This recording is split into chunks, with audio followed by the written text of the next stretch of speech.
So when I first saw blockchains, what was interesting about it is that maybe this is a way that we can build new. I think blockchains are the only credible technology. Reaching a 2-year high above $57,000. There's often a lot of kind of confusion around what is crypto, what are blockchains, what problems do they solve, why would you want to use them? The internet was supposed to be a decentralized network. Anyone can go put up a website. There's a few aspects to that. Like one is control, and then number two is the economics. Like, is it free, or maybe you put ads, or maybe you charge for something? But it also had, I think, an explosion of entrepreneurship. You know, Amazon, Facebook, YouTube, and all these great companies, is they knew they could put up a website, build it, and they would own it. What are your thoughts on NFTs and how they evolved over the last couple of years? Like, NFTs are an atomic unit of ownership. What if we have all of this sort of big complicated thing with everyone in the world and the internet can now own things? Okay, well, that sounds complicated. So NFTs are a way to simplify that. Here's a little container, it's a little box, and you can put something in it, and that's a unit of ownership. That's what an NFT is. It's a very abstract concept. There have been a lot of dumb NFT projects. There's been a lot of dumb shit on the internet, but over time, I think these technologies have a logic of their own because people run experiments and build things around it. And so,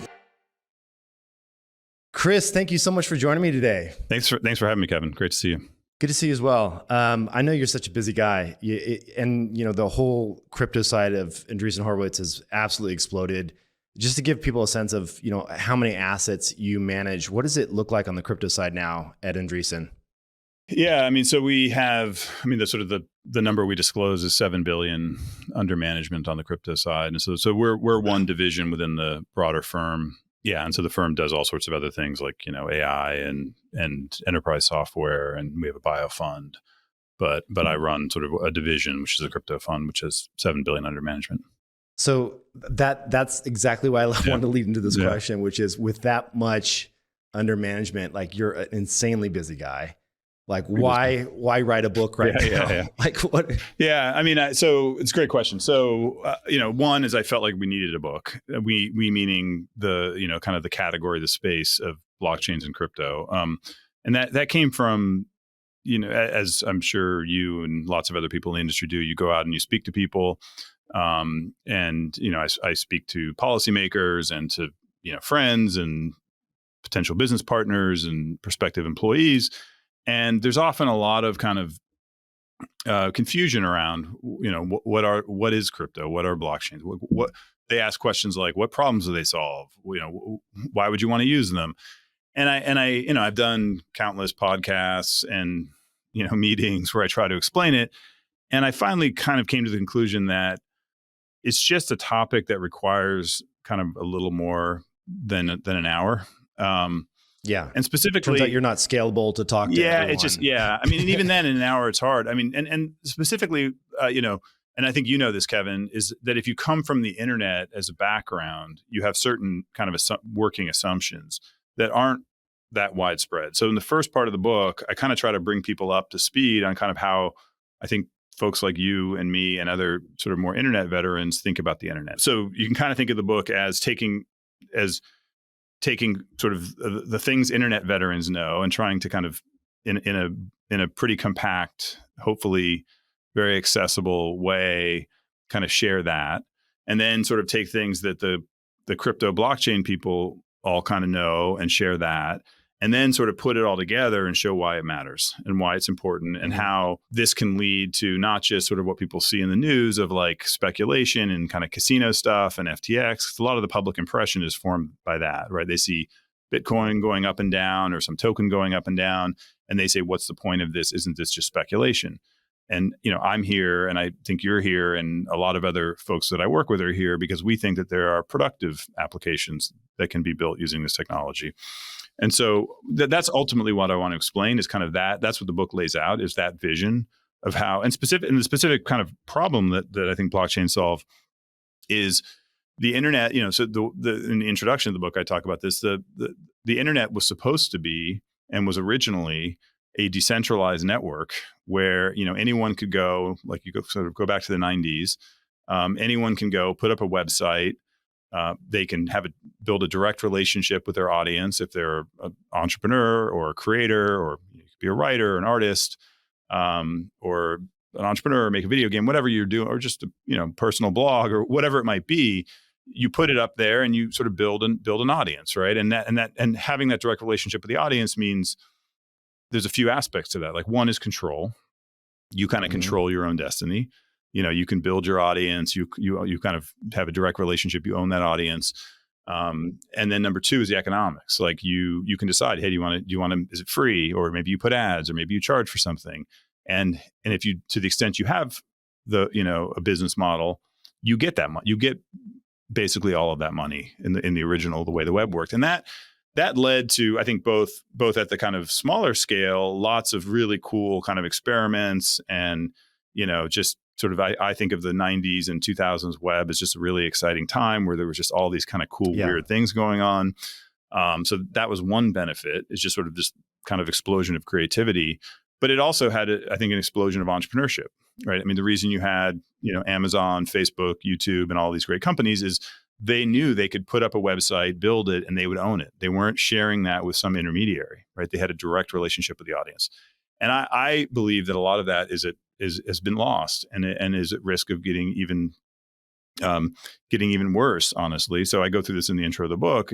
It's essentially, if you look at all the kind of key statistics, sort of revenue generated, traffic, the internet has basically become consolidated around 5 companies. These are companies we know: Apple, Facebook, Meta, Amazon, et cetera, right?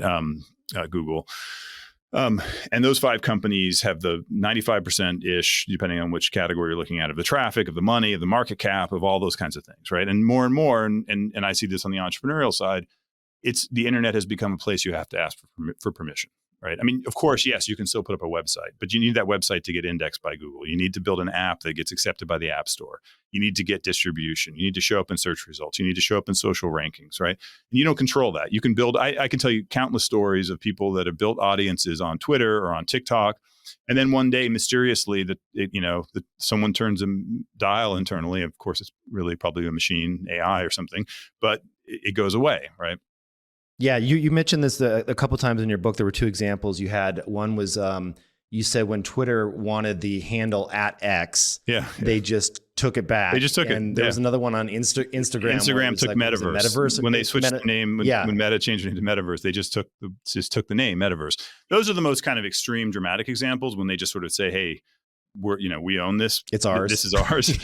But I think actually the more the more insidious thing is the much more subtle things that happen. So I hear this right now from a lot of TikTok creators where they built up audiences, like of 100 million followers and things like this. I know one group that did this.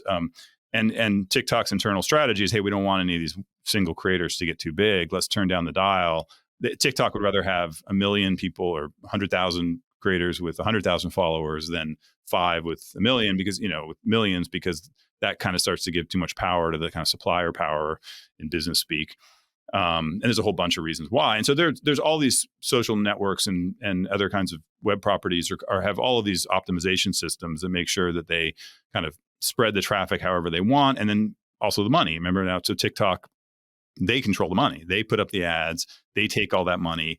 Most people that are on these networks are forced to do all of these kinds of gymnastics to figure out a business model, like selling things in the offline world and sponsorships and just all sorts of things, because they can't go direct, right? Because we lost that thing we had with the web, which is you could just put up a website and have an ad.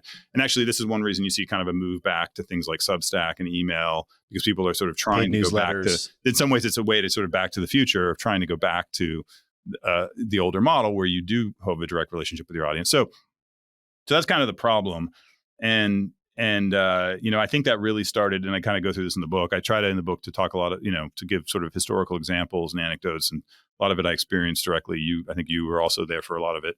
I think that really kind of happened around the early 2010s, like 2012-ish. And I think I use RSS as a specific kind of case study, where RSS, for those who don't know, was a kind of an open alternative to social networks like Twitter and Facebook. And had RSS succeeded, I think a lot of the problems I'm describing would not be problems. So you would have sort of social networking done in this sort of open, decentralized way where people could have a direct relationship with their audience. And around 2012 or 13 is when, basically Twitter and Google and all these other companies stopped supporting RSS, and the numbers declined precipitously and things like this. Anyways, and that's actually when I first saw blockchains, obviously that started in 2008 and 9 with Bitcoin, but then kind of really developed over the 2010 era, and the sort of initial ideas were expanded.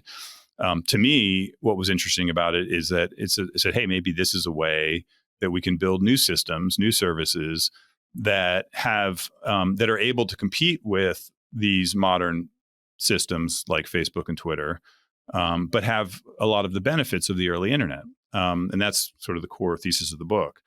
But I think sort of to understand that, and you asked why to write a book, is that you need some context. You need a little bit of the history.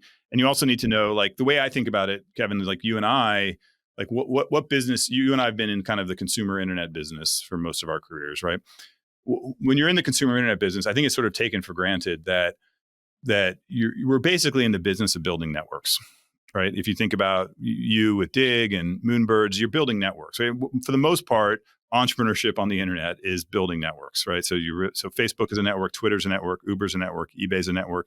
So the internet and corporate networks. Those are corporate networks, though. Yeah, that's right. That's right. They're owned by companies. Right? But like the internet, and this is sort of the reason I had to write a book, is that I think a lot of people don't have this context.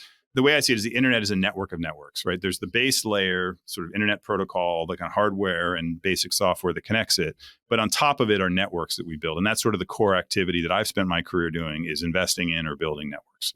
And you of course have been building networks. And that's what you do as an entrepreneur. And so when blockchains came along, to me, it was sort of, I was like, wait a second, this is a cool new way to build networks, right? And that obviously. And would you consider that? One thing I'm curious about there is, like, when I think about these corporate networks, they're very much like, Elon can say anything and it just goes on the corporate network side, right? So you have one single unified source of power that stops at the CEO or chairman or whatever it may be of the board, and they can unilaterally just make decisions that affect millions of people. Do we need to pause now and say, like, okay, it's time to actually get back to building more protocol networks? Because in some sense, like, email has probably been the most resilient against this, right? It's an open protocol that can just, or HTTPS or whatever, right? Like, these are open standards that anyone can build on top of, and they still are around today. Like, is that the movement that you think Web3 needs to like, how do we actually, now that there's so much power and so much lobbying power and everything else, like, how do we get back to basics and, disrupt those big, large, massive corporate networks? Yeah. So no, great question. So so the audience has the context, in the book, I use sort of slightly novel nomenclature just for clarity, which is, I call sort of, there's three kinds of networks. There's protocol networks, corporate networks, and blockchain networks. And protocol networks are often called protocols, but so are blockchains. So I had to use some words to distinguish them. That's why I called them those things. So protocol networks are sort of the original networks of the internet. That's, as you described, the two big ones are the web, the World Wide Web, HTTP, and email. Also, the protocol is called SMTP. And those were created in the 80s. I think a lot of the success, honestly, was due to the fact that there wasn't really competition. Had you had sort of Gmail, I'm making it up, but like, Gmail is of course built on SMTP. But if you had sort of companies of that caliber, like Google in the 80s and the internet, it's sort of hard to imagine, but just imagine, like, I think it would have been harder. And there's been a long history of people trying to build new protocols, right? There's like Jabber and Diaspora and RSS. And like, I go through I list like 50 of them in the book. In different parts. And by the way, I've been a supporter of those. I'm a big fan of those. And I've been blogging about that stuff for 15 years. Like if those could succeed, if RSS could succeed, I would be very happy and be very supportive. Okay. But I would say, the evidence is it's now been, a lot of people have tried. There's been a lot of startups around that kind of stuff. And it's been 30 years and nothing has succeeded. And I would argue that, and I do argue in the book, that is, fundamentally that those protocol networks can't compete with these big companies. And I use YouTube as an example. Like, one big reason is funding, right? So YouTube spent many, many billions of dollars in the early days subsidizing free video hosting, right? I mean, that was kind of their strategy. It was expensive, and the lawsuits they had. It was very expensive. The copyright lawsuits, and also remember, in the 2005 when they launched, to host high quality video on your site and stream it was quite expensive. And so what they did as a strategy, right, is they said, hey, you can upload your video. Hey, you blogger, because there wasn't people weren't going to YouTube then, right? They were going directly to websites like your website and my website or startup websites. And they said, hey, for free, you can host video. We'll put it on our site, but we'll also let you embed it on your site. That was their kind of killer feature in the beginning, was the embed feature. And people were like, great, this solves all my problems. It's easy. And they pay for it. Right.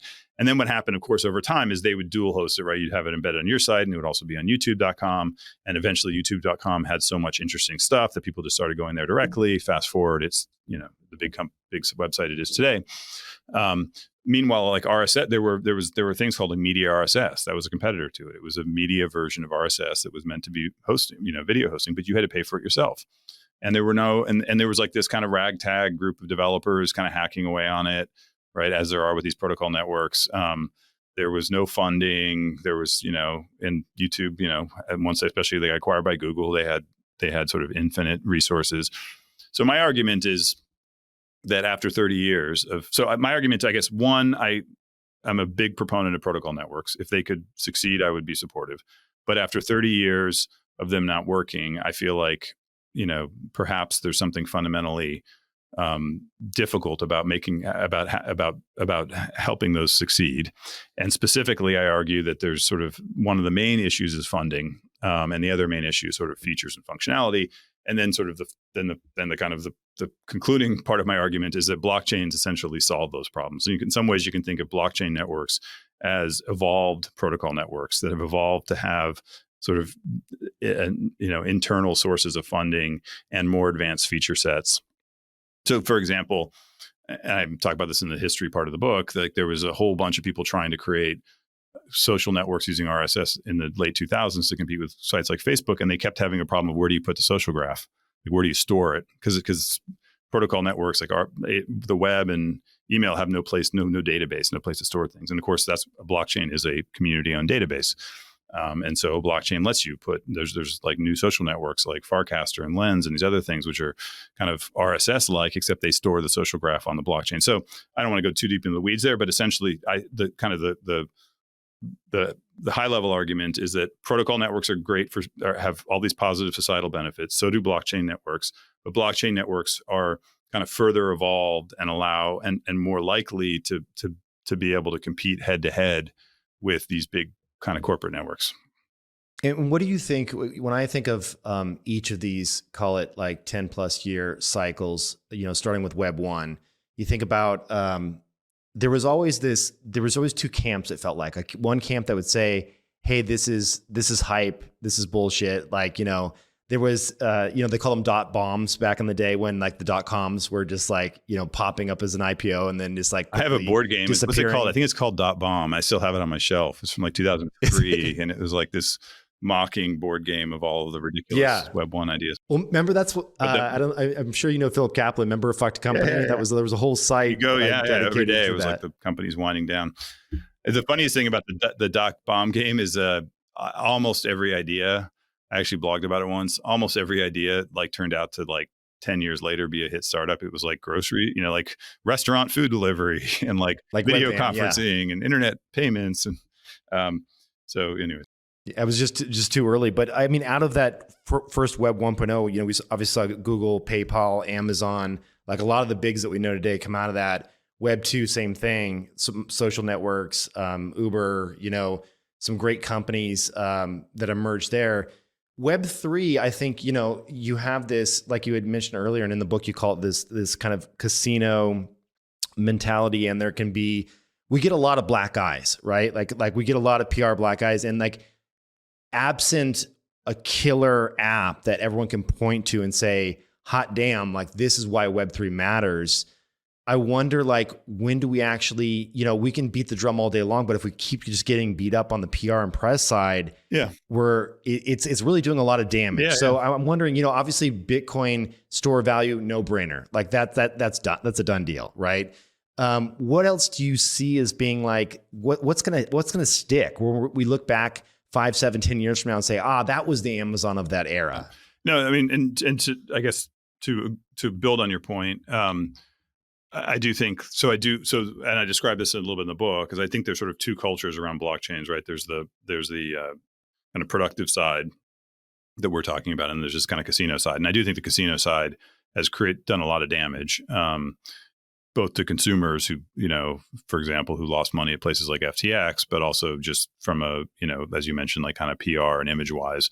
And I think, and this goes to policy questions, which we may or may not want to talk about today, but I think like a smart policy approach would be to try to minimize the casino and maximize the productive use cases. I don't think we have that policy.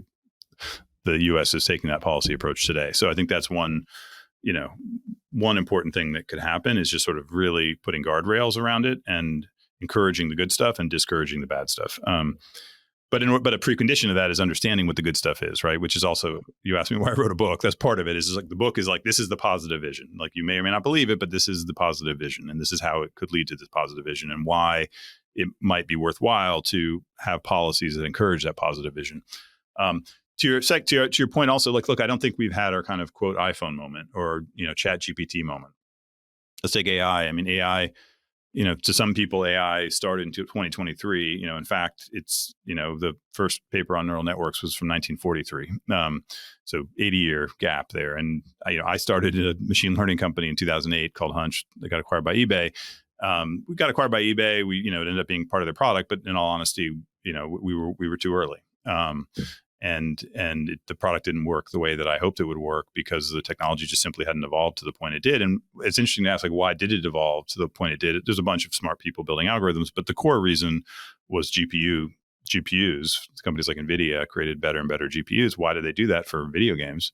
So, this is just to illustrate that, like, these things can take very long times and follow very kind of circuitous paths. Who would have thought that, like, video games would lead to AGI?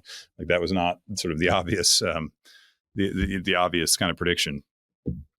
So I don't think we've had that sort of Chat GPT moment. I think there's a few reasons. I mentioned the policy kind of stuff. I think that unfortunately we're in a situation now where a lot of the good actors are burdened by lots and lots of kind of legal.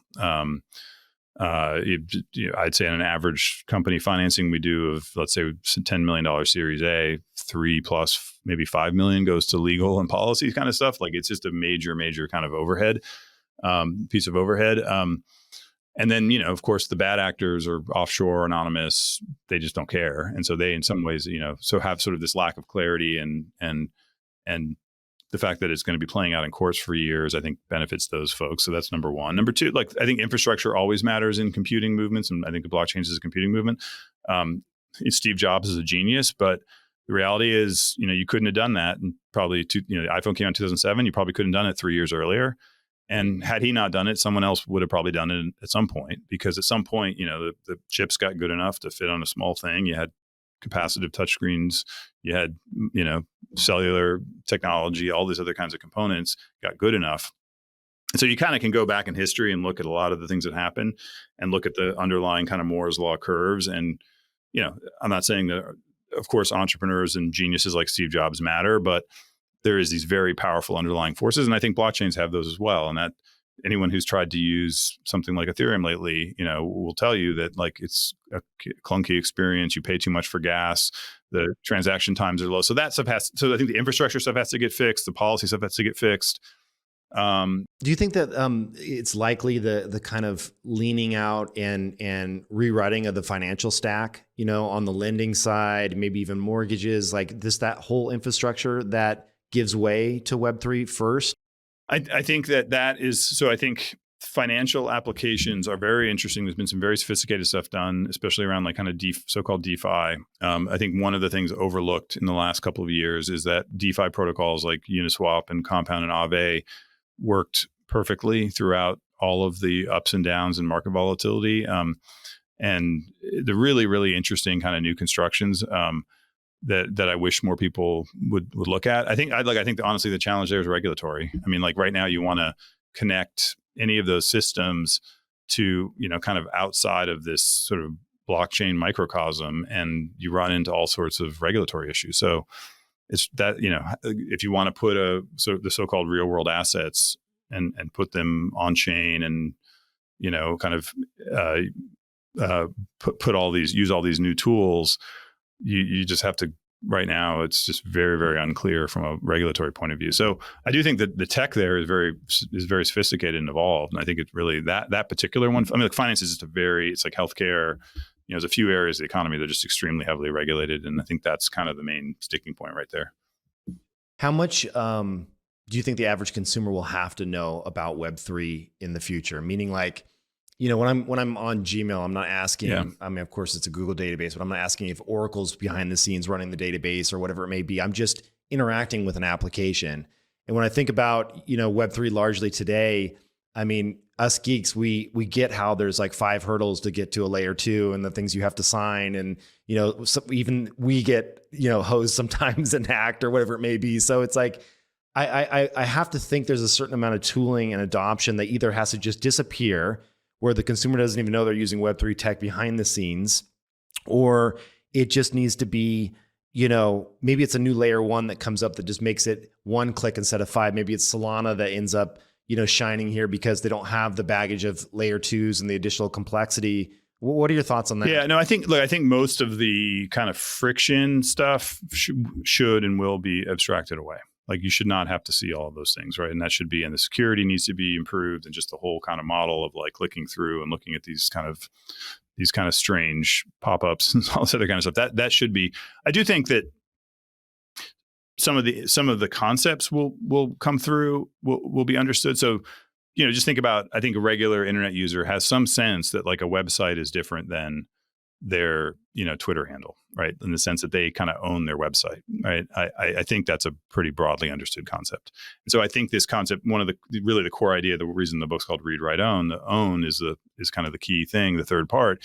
I think this sense of ownership of like, hey, this is an object, this is a name in a social network, this is a digital collectible, this is a some other kind of asset that might be part of a video game asset or whatever it might be, that I actually own. I think that needs to come through to the end consumer. They need to know it's different, and it's not just something that you're sort of borrowing from this application, and that you actually have this kind of persistent inventory that you carry around with you to different services, right? That's sort of flipping. Web3 flips that model, right? So right now, to the extent there's sort of objects on the internet, those are owned by the service you use, and you're just kind of come in and borrow it, right? If you come into a social network and the name is owned by Twitter, you come into a video game, the objects are owned by the game, right? All of those, anything you interact with is owned by the service. So I think that concept of flipping that and having the user have control, like in an ideal world, they would have control of things like their tastes, so like their preference, like taste, meaning like you're going to have all of these algorithm AI systems that learn about you and recommend things to you. And does that data sit with the service, and do they own it? And do they go and do all the things these services do today with your data, or do you own it? And then do you give them permission to use it in certain ways? Like, so I think flipping the key idea to me is flipping the power dynamic away from the service toward the user. And I think that part needs to come through to the end user. I don't think all of the kind of visual cruft should come through, hopefully. Like that, there's no need for that, right? Yeah, when you mentioned in the book, like this is a moment where, the thing that's nice about these blockchains is they're democratic and they're transparent. And if we want, it's something that we can rely on not to be changed over time. And so I can imagine a world where I opt into an algorithm that sorts my data for me, and I understand completely, maybe not completely, but to a large extent how it's doing that. So I'm just not artificially getting, weird things happening like shadow banning or certain pieces of content getting promoted over others. Is that kind of how you see it unfolding? Yeah. And like, exactly. And like, think about it today. Like I was just looking at some cool new AI devices that are coming out. If you follow those things, I think they're really cool, but I just like, what's going to happen with my data? I'm supposed to read, the current model is just, I think, kind of ridiculous, which is I'm supposed to read a 40-page privacy policy, these pop-ups that come up. And like, no one reads that. I mean, it's just absurd, the system, right? Yeah. And then, oh, you had a clause in the privacy policy that said you could use all of your data in these different ways. And by the way, I talk about this in the book. All of these services go through this cycle, I believe, which is they start off kind of, I call it the attract, extract cycle. And I've seen this now for decades, which is they start off, you're a new AI service, and you're like, you want users, you want content, and so you're super friendly, you're super open, don't worry about extracting money out of it. But then over time, you raise venture money, you've got competitors, you've gotten to enough scale.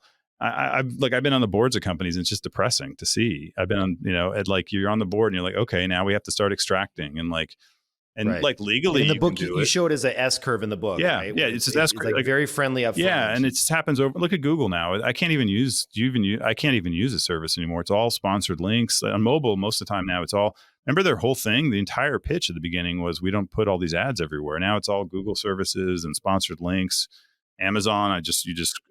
I love Amazon. I use it, but like I'm just trained to scroll down, so much. And I don't know if regular people probably they don't do it. Regular people because they obviously that's why Amazon does it. People click on it, and it tricks them. And it's not an honest way to do business. But that's what they do. I mean, like it's legal. They put it. I'm sure there's some clause in that 40-page privacy policy, but it's just not a good system. And I think it worked for a while because they were in that kind of early honeymoon phase. But now we're seeing the consequences of it. And I think it's only going to get worse. And by the way, I'm a big fan of AI. We do a lot of AI investing at the firm. AI is going to further, just going to make all these issues even greater. It's going to further consolidate the internet. It rewards companies that have lots of data and lots of money and lots of compute. And that's going to sort of further entrench the big companies. It's going to make these data issues much bigger. I have a chapter in the book about this. It's going to it's going to break the covenant that the internet has today with creative people. So with creative people, like you think about Google, like there's sort of an implicit covenant. It was never agreed to. It just kind of evolved. But the covenant is you content creator. I'm a news site. I'm a travel site. I'm a artist. You let Google crawl you, index you, and show snippets on the search result. And in return, they'll send you some amount of traffic, right? In an AI world, they're just going to show you the answer, or they're just going to give you an image, right? You're going to say, hey, give me an image of X, and it's going to give you the image. And why would it bother to link back, right? The user doesn't need to click through. Hey, here's the travel times. Here's the recipe. Here's the whatever. And so in that world, it breaks that covenant, right? So you no longer have, so those creators then, what happens, you're already seeing this happen, like Twitter and Reddit are already pulling back on their APIs. People are adding paywalls. So great. So then we have 5 companies. This is really where we're headed right now. And I think we have a direct path to it. And I don't know why people aren't talking about it, but we're going to have 5 big companies with AI services. And then a bunch of people, creators are going to be fighting them, locking down their site, taking them to court. The big, New York Times just filed a big lawsuit, and you're going to have years and years of court battles. And this is how much of that do you think we have to live with just because of the pure efficiency that it affords us? Like sometimes when I think, okay, maybe let's pretend I'm shopping for the next smartphone. I'm on the Android ecosystem. I have a lot of choice. And I'm like, who has the best camera right now in production that I can buy today? I ask AI and I say, hey, look at the top 10 review sites and give me the winner, right? And it spits me back one line of text. Like, in some sense, I'm pretty happy about that result, but also I see how it's screwing people over. So there's like convenience, but it's also kind of like, how do they get paid? Yeah, look, I'm not saying that we should not build these AI systems. Like I think that they are better for users and they are better ultimately for humanity and productivity and human flourishing. And look, I was talking about the creator side on the sort of supply side. On the flip side, they help creators create things, right? They're like your co-pilot that helps you do stuff. And so I think they're very powerful, important technology, and we shouldn't sort of kind of handicap them. I think that I guess what I would argue, and this is both true with blockchains and AI, is that we're sort of taking the wrong approach to the policy kinds of questions, which is we're sort of saying, okay, right now there's a conflict going on between New York Times and OpenAI, and they're going to go to court. And then a judge is going to, 2 years from now, a judge is going to interpret documents from 200 years ago as to how they apply to AI. And I'm saying, and it's very reactive. And I'm saying a better way to think about it is proactively, right? Which is you describe the positive vision, which is what I tried to do for blockchains and read, write, own. Somebody should do that for AI. Probably not me. I'm not going to do it, but someone should describe the positive vision. And then we should construct policies that find the best balance. That, like in the case of AI, like what's a good set of policies that allow the AI systems to flourish, but also make sure that creators get paid, right? You need both. Like we don't want an internet where everybody's afraid to put their content on the internet. Like that's not a good internet. And that's where we're going to be headed if we don't think about that. Like creators need to get paid. And they need to get paid fairly, and they should get paid. Like they do contribute. Like with the AI thing. Like there's this kind of philosophical question of like, does the AI system copy? Like when it learns from, let's say it learns some art style from a bunch of artists, is it copying it, or is it inspired by it? Is it more like a human being inspired by it, or and some judge will 2 years from now will decide that. The truth is there's no answer to that question. Like, it's kind of this new thing. There's no actual like way to interpret the Constitution or some other document that tells you the answer to that question. I think instead we should be asking the question of like, look, if you're contributing, if the AI system is valuable and you created something that contributed to it through machine learning training or some other mechanism, like you should get some of that money that some of that value it creates, right? And I don't know the exact mechanism of how that is formed. I suggest some things. I think blockchains can play an important role because blockchains are kind of effectively economic machines that let you sort of do collective bargaining between large groups of people and other services. That's, I think, one way you could imagine policy approaches. But to me, that's the way you should think about it. Is like, how do you get the best of both worlds? Like, I think you can get the best. Like, how do you get, like, you should not force a consumer to jump through hoops to find out what the best camera is in order to get the camera review sites paid. You should let the user have the best experience and make sure that the money that's made off of that sort of cascades back to the people who contributed to it in whatever way they did. It's actually really interesting because blockchains in some sense are a really good use case here because they're transparent. So you can see what's going on. You can see the full audit trail of the waterfall, the cascading money. Exactly. So if we can see the waterfall and say, okay, I just asked for, the ultimate martini recipe and it pulled from 150 data sources, like weighed them in this particular way. And, these are the micro payments that went out to all of those sources based on the weight of that data. Like that to me is it feels like that should be the kind of transparency we need around. I agree. This. I completely agree. That's one of blockchains provide this incredible kind of transparent audit trail for these sorts of things. It also lets a bunch of creative people kind of get together and collectively bargain. They can come together and through a blockchain say, you can use our data, but you need to give us X% of the revenue as an example. And then they can say, and instead of you bargaining with each one of us, a million of us individually, where the big company would have all the power, by being together, we get more leverage, right? And like in a world where blockchains weren't politicized as they are today, and you have people, partly because of casino culture and partly because everything in the world seems politicized these days. But for some reason, like there's a set of people who just won't consider blockchains, which of course are just a software construction. They don't have a political orientation. It's a way to build certain software systems.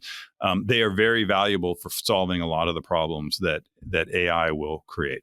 And again, I'm pro AI. I think that we should have these systems, but I think that we need complementary systems, and I think blockchains are very powerful sort of complementary systems to help mitigate some of the problems that AI creates.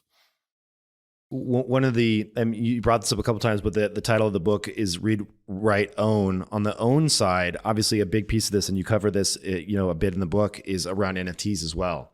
And so, we've in the NFT space taken our fair share of black eyes.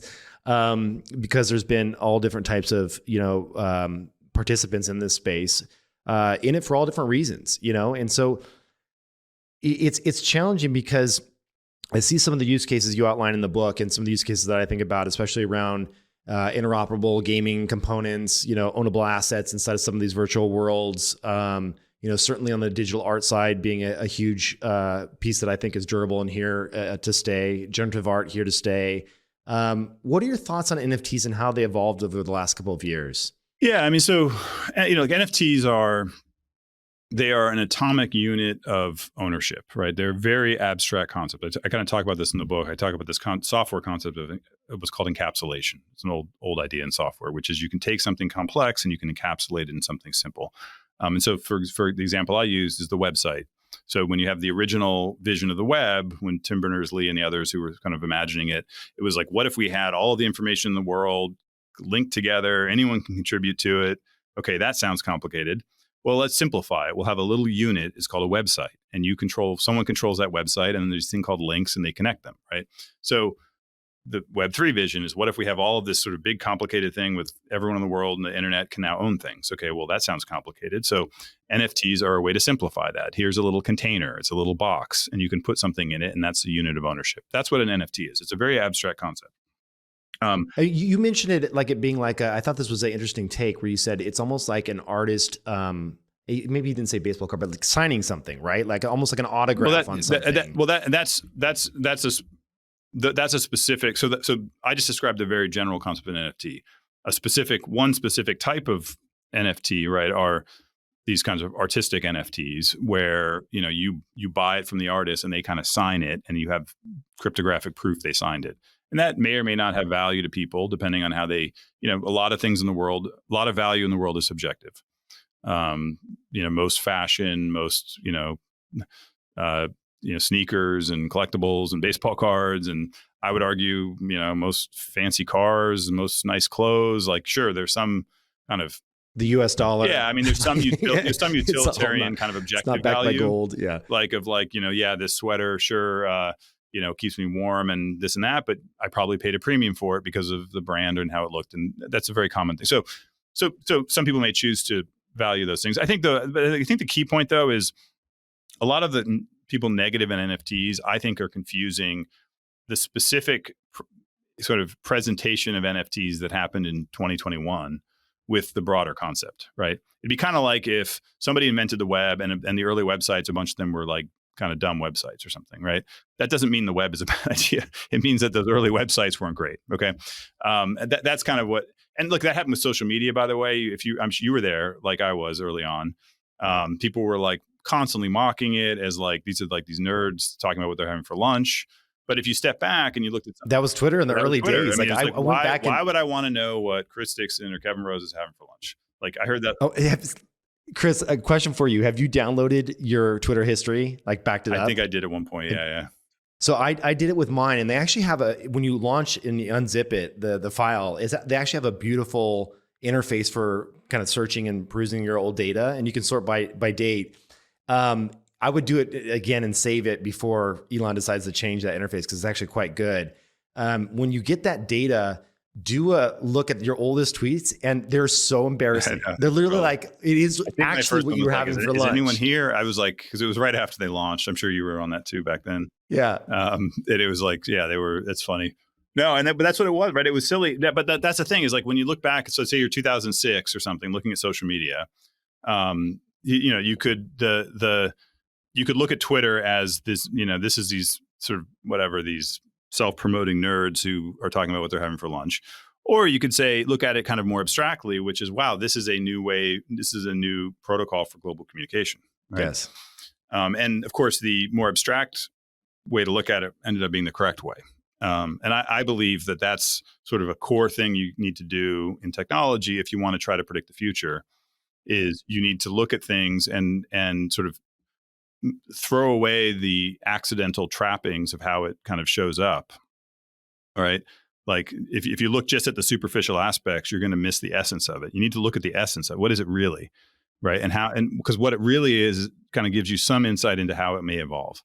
And I think that's the core mistake people are making around NFTs right now is they're looking at, yes, there have been a lot of dumb NFT projects. There's been a lot of dumb shit on the internet my entire career. Okay. Like there's just like, there's a lot of dumb websites. There's a lot of, it's all of humanity and people, like there's good and bad. Right. But over time, I think these technologies have a logic of their own and they evolve into kind of what their essence should be because people run experiments and build things around it. And so that would be my argument with NFTs is like, are you for the critics, do you dislike specific things that happened a couple of years ago or projects you saw, or do you dislike the idea of an atomic unit of ownership on the internet?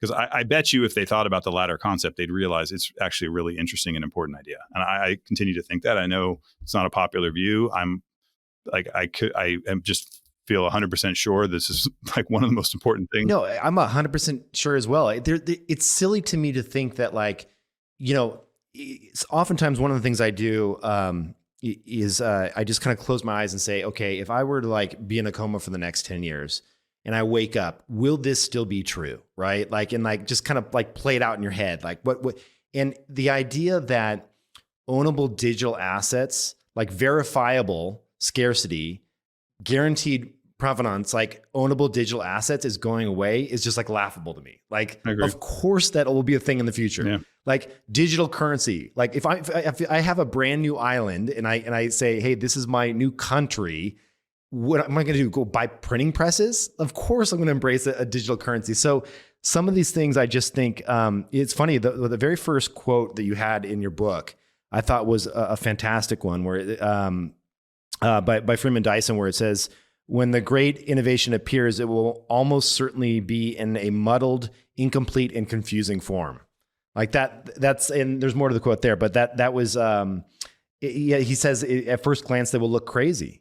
And so you believe that to be true. I mean, obviously you put at the beginning. Yeah. Look, like, it must be very true with Web3. And I talk about this. Another important thing in the book is this concept of, if you recall, there's I call it outside in versus inside out technologies. And so, like, if you just look at the history of computing, I think that it kind of bifurcates pretty cleanly into these two camps. And let me describe it. So the one camp is kind of things that come from established institutions.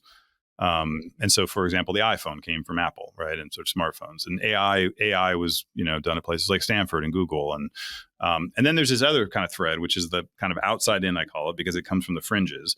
The World Wide Web was like this, right? I mean, Tim Berners-Lee was at a physics lab. I mean, that was not sort of, the obvious place for internet innovation, and was competing against Comcast and Disney and Microsoft and a bunch of people who were kind of central casting. Linux is probably the best example, right? I mean, a lot of people don't realize this. It's it must be 99% of operating systems in production in the world are Linux.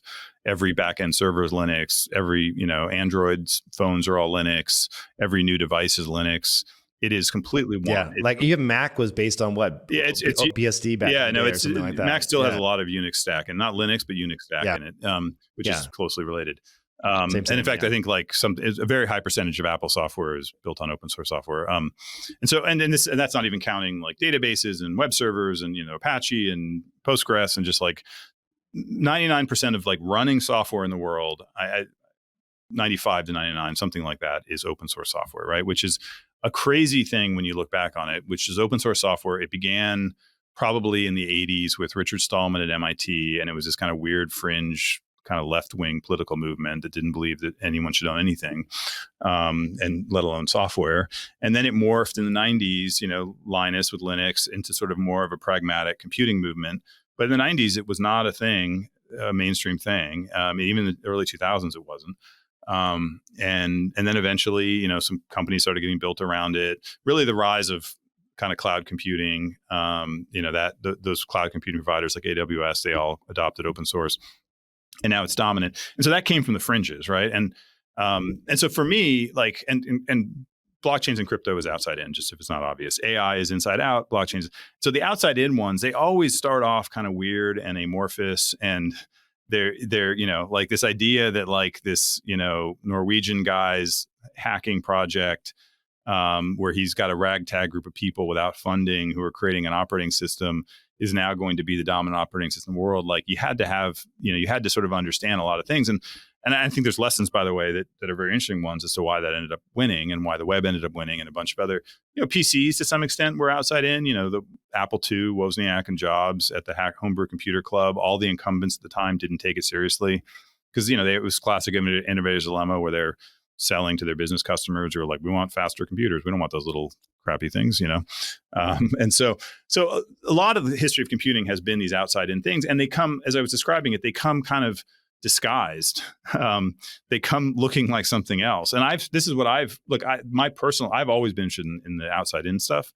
I grew up using Unix and sort of always used open source software. I'm sort of an open source software maximalist, and protocol networks and blockchains. And I see this as sort of this natural evolution of that.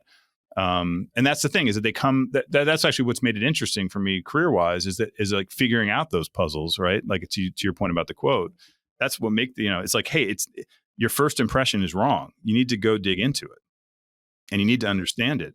And there's value in doing that, by the way, if you want to be an entrepreneur or an investor or something, because it helps give you insight into where the world's going.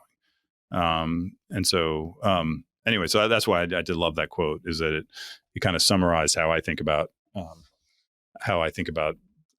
lot of the interesting threads in the history of technology.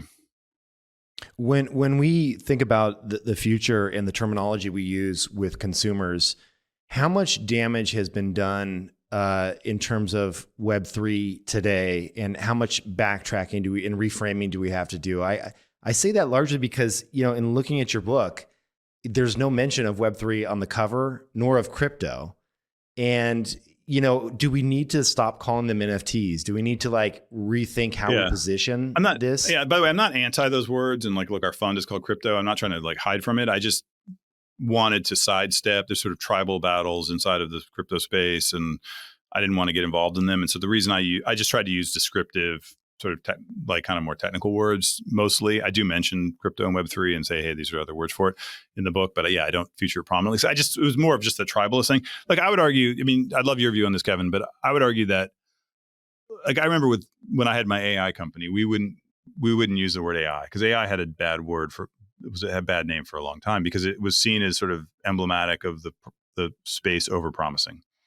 Right. And so we said machine learning. That was kind of the thing you said back then. Right now people say AI again.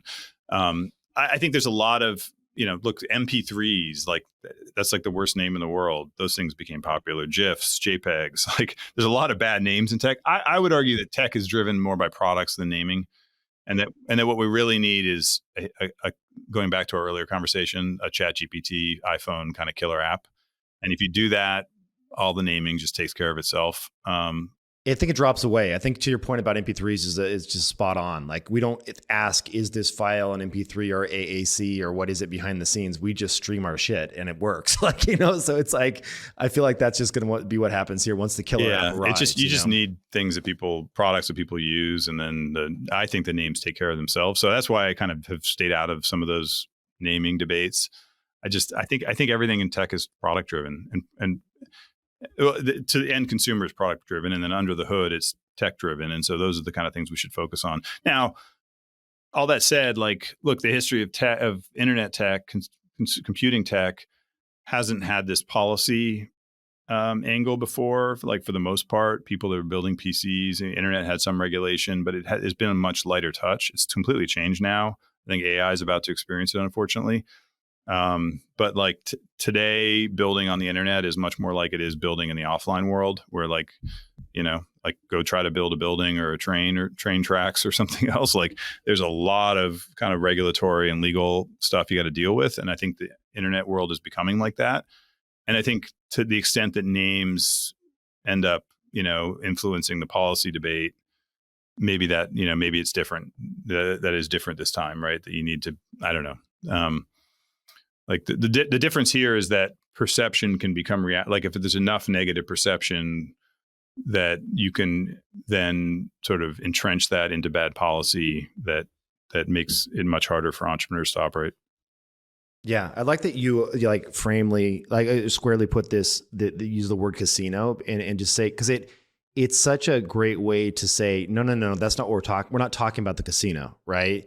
And when you say that, it puts all those people in a bucket. And it kind of separates them out of the conversation about, how you lead this. We'll see how what the reaction is. I think it won't be popular with some crowds.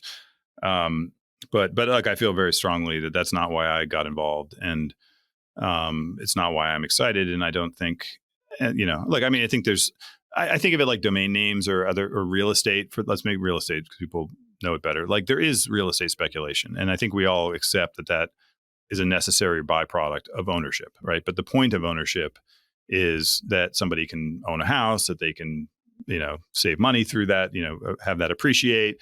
I think that they can have the emotional satisfaction of knowing they own it, of improving it, of caring about their house and building it out, caring about the community. Like that's why home ownership really matters, right? Is for families to have a sense of a true home that they own and being part of a community and the incentives that ownership creates on top of it. And that should be the same thing with blockchains, right? That should be the core of it, is that this is about ownership. And there will be like anytime you have ownership, you have speculation.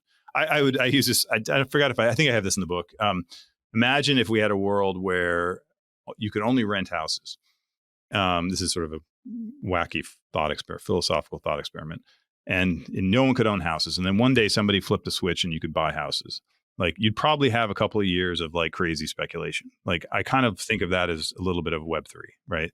Like we had this internet where you couldn't own anything and now suddenly you could. And the first thing people do, some set of people do is they start speculating on it, right? But like, I hope that both through policy and just through kind of just time, it gets tamped down, and that the real point of ownership, which is all the things I talk about in the book, becomes the heart of it. Yeah. Fantastic. Well, I have a couple last questions for you. One, I just want to pick your brain on as someone that is always really good at seeing around corners before anyone else. One odd thing that I've been scratching my head on is watching this idea of federated communities really start to kind of take shape, specifically around ActivityPub, and really looking at Facebook and seeing our Meta and saying, okay, this is an area where they know they cannot dominate, but they want to play. And so they've lost to X. They can't win the Twitter kind of global town hall, world for now. But they're saying, in some sense, maybe if I support federation and a new protocol network, we can create something that will overthrow the incumbent here. Do you think they have a shot at that?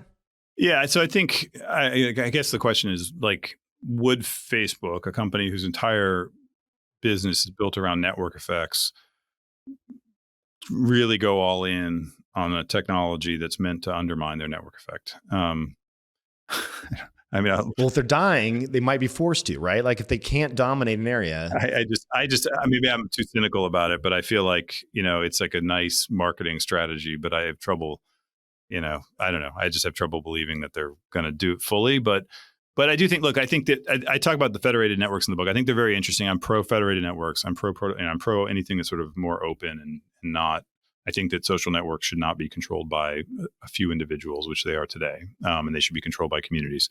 And I think federated networks are one way to get there. I think there's a risk with federated networks, which is, and you already see this on things like Mastodon, which is right now there's a lot of friction between the different so-called servers. So if you go on like mastodon.social versus mastodon.something else, like there's a lot of high friction of like following people on other servers and doing other things. So what ends up happening is people coalesce around a single server. And that server has to pay for hosting costs and all sorts of other things. So I do worry that like Facebook could have, on Threads support Activity Hub, but is there in fact going to be just an effective network effect? I call this protocol coups in the book. I talk about a little bit, which is I think it's kind of happened with Twitter and RSS, which is people started originally, if you remember, early Twitter, people were kind of seeing it as like a hub for RSS because you could both take RSS in and out. Right, and people would post on Twitter as like an RSS server, and saw it as. In fact, I have old blog posts where I'm like in all these heated debates about like whether that's a good idea or whether Twitter will undermine it at some point. And so I think that the risk is just that like it starts off that way, but then over time, Threads is sort of the dominant node in the ActivityPub network, and then we're just sort of back to where we started, right? And that look, this is my argument.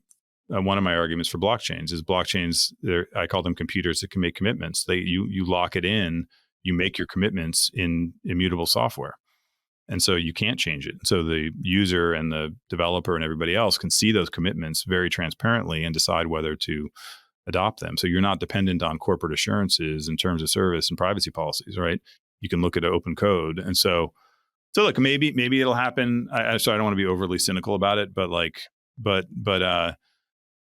I sort of feel like after this many years of these other approaches not working, we should try something else. And my proposal in the book is blockchains. But yeah, I'm always wondering, if there's a company like a Facebook or something where their own internal products are starting to kind of flounder or not be as hot, especially in social networks, if they don't try something it's like dramatic. Yeah, they call it like it's sort of the Android strategy, the arm the rebels strategy. People call it sometimes, like Shopify, right? Like so like if you're losing something bad, like say with Android, right? When they launched that, they weren't that far behind, but the iPhone clearly had momentum, so they kind of took a zigzag to their zig strategy of like, let's make the operating system free, which is, by the way, a really smart move at the time against Microsoft, who was trying to charge $100 for the operating system. And let's make Samsung and Sony and LG and all these, at the time, phone providers our ally instead of our enemy. And and so we'll go and unite with telecom carriers and handset manufacturers and get this coalition to go against Apple. And that was very smart. And that's a time-tested strategy. And so I think you could argue that maybe Facebook is saying with respect to X, that segment of social networking, they're taking kind of an arm the rebel strategy, as opposed to head-to-head against the incumbent. So that would be positive spin on it. The more cynical spin would be that it's sort of just a feel good marketing thing, and then they switch it later on. Last question for you.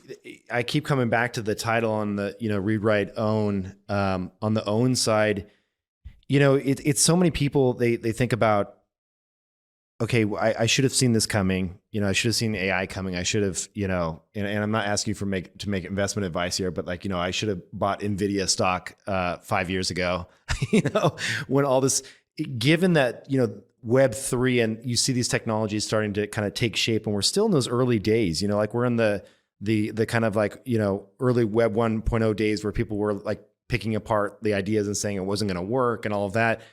Where should people be spending their time if they want to play on the edges here and really learn, about these projects and about, maybe try and spot some of the ones that are going to take hold or take shape here?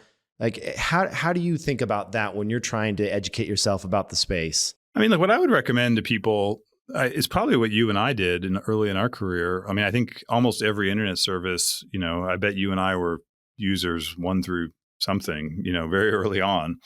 I used to love that. Did you use CompuServe? I used CompuServe. I've used Prodigy. I've used every yes, and Netcom. Did you use Netcom? I used Dig. I used Reddit. I used Twitter. I mean, and all those things. I was very early, and I was always because I like the software. I mean, I just did it because I liked it. It's not like some, but I think it really, I really sort of lived on that kind of early adopter part of the curve because I enjoyed it. I still I'm not doing AI professionally right now, but I just bought a bunch of these AI devices, and I'm just always interested. I have all the VR stuff. I just am excited about early tech. And I think you must have bought a Rabbit then as well. I bought one. That looked cool. The teenage engineering design got me. Dude, they're just so good. It's so good. Yeah. How does it get any cooler of a company than teenage engineering? I agree. It's insane. I think it's cool. Although I will tell you, I'm an open source maximalist. What I really want is a Raspberry Pi with with an open source, one of the open source, the you want an AI Chumby? Remember Chumbies? But I would want Llama 2, was it Mithril, Llama 2, Mistral, a real open source backend and some kind of, the device doesn't have to be that complicated, right? It's just probably just has to send the commands, the voice data back up to the cloud and have all the work done there, I assume. So I think a lot of it is I would just say especially I think less in terms of investors and more in terms of 20 somethings thinking about their career. I think a great career strategy is just to be excited about new technology, be trying it. I'd be trying AI, I'd be trying VR, I'd be trying, blockchain crypto stuff. What does your home life look like though? Are you with your when VR came out, were you goggles on slicing watermelons and shit, trying to figure this out? So I also, at the firm at Andreessen Horowitz, I invested in Oculus in 2013. So I had the sort of business reason. I think by the way, what excites me about VR is not the headsets. What excites me about VR is the creativity the new thing unlocks. Okay, so I'm not actually that into the hardware. What I'm into, have you seen Gorilla Tag as an example? So my son plays it. It's hilarious because he's sitting there with the headset on and he's waving his arms madly, right? So Gorilla Tag is some hacker made this, and it's cool because there's all these other people making these big elaborate games that are kind of more console games, and then this Gorilla Tag is what's cool is it's VR native. And so what I mean by that is it couldn't exist outside of VR. And so you're a gorilla and you move your arms to make your gorilla run, and you run around and play with other gorillas who are other humans in VR, right? And so that's one example. I think Superhot's a really good. There's a couple of these that are VR native. Yeah, Supernatural is what my wife. Supernatural is cool too. But it's what are the cool things that developers are gonna come up with? That's the part that I like, is the creative part, right? Same with it's not the device itself, right? And same with blockchains. Blockchains are a means to an end. In the end, what's cool is what are all the app layer kind of creative things it's going to unlock. Same with Web 2, right? It wasn't the HTML, HTTP, all the other kinds of, the tech was a means to the end. The cool thing was, hey, what can humans do now that you can have an internet that's not just one way, it's two way. You can both read and write. You can also publish, what are all the cool things? one of the things I'm curious about is like, you're always so good at spotting this stuff early. Like what is your, people ask me this a lot too. Like, how do you get your information? Like, do you have like a handful of friends that hit you up on WhatsApp and be like, dude, you got to check this out? When you see enough of those people hit you up, you're like, this is something to pay attention to. Like, what is that inflow? Like, how do you know how to cut out the crap? I would say I read very little kind of traditional news. I don't find that's a good signal at all. In fact, it's in tech, it's a negative signal. It's probably pretty off. I read it more like just curious what they're saying or something, but it's not. Some social media, like definitely like following the right people. I find there's no replacement for conversations, direct conversation. I read a lot of books and things too, but they tend to be like lagging a little bit. But direct conversations, like conversations with entrepreneurs, conversations with smart people, like, because you think about a conversation like what you and I are having now, like you're distilling so much information that, you've gone out, we've each gone out and done all of this work and all these conversations and all this reading. And then we're here distilling it in this very compact form, right? And I think one of the cool things about venture capital, like the best thing about venture capital, is it's basically you're paid to go have conversations with smart people. What about you, Kevin? It's kind of one of those things where, like you said, if there's 2 or 3 people you respect on social that have bubbled something up and they're like, oh, this is cool because of this. I'm like, I've seen that hit my radar now 3 times in the last 24 hours. And then just, having small little micro communities, like I have a small little WhatsApp group with probably 20 of the smartest people I know in AI that are just, sharing stuff and, having conversations with some of those people. And it's those little pings that I think because there's only a certain number of hours in the day and like, I don't have time to read and check out every single product. So it's like, it has to be 2 people have told me about it that I really trust, or one person that's like, no, Kevin, trust me, drop everything, go play with this. And like, if that happens, then it's like, okay, fine, I'll go check it out. It's exactly your point. It's just, it's a version of that. Instead of from social media, I'm getting it from conversations, but you just keep hearing these words from smart people and it's an incredibly powerful signal.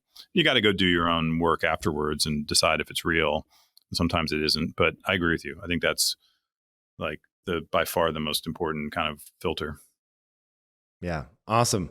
Well, Chris, I don't want to take up any more of your time. I know you're a busy guy. Thank you for coming on the show and talking about your book. I just want to tell people it drops January 30th.